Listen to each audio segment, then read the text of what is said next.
Баршаларыңызға қайырлы күн достар. Бүгін біз осындай дәмді панкейк дайындайтын боламыз.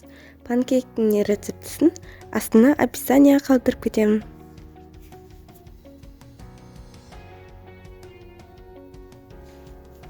Панкейктеріміз осылай өте жұмсақ болып шығады. Оны дайындау үшін ыдысымызға жұмыртқа саламыз. Оған қант қосамыз. Жақсылап араластырамыз. Енді осылай сүт құямыз. Және де сұйық май. Жақсылап араластырамыз. Ал енді ұн қосамыз. Осылай ұн мен 1 қасық сода қосамыз.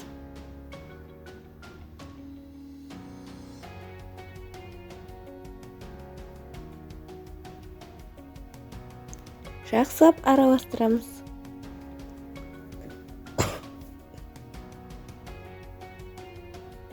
Тағы да осылай ұн қосамыз. Ал енді араластырамыз. Қамырымыз дайын болды. Енді панкейк жасайтын ыдысымызды жақсылап қыздырып аламыз. Және де оны осылай майлаймыз. Енді осы панкейктерімізді құямыз.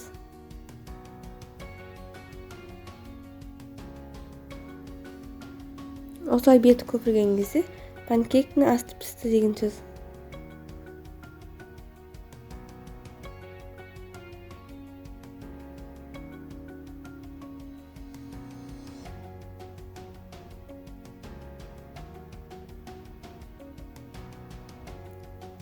Біздің панкейктеріміз дайын болды.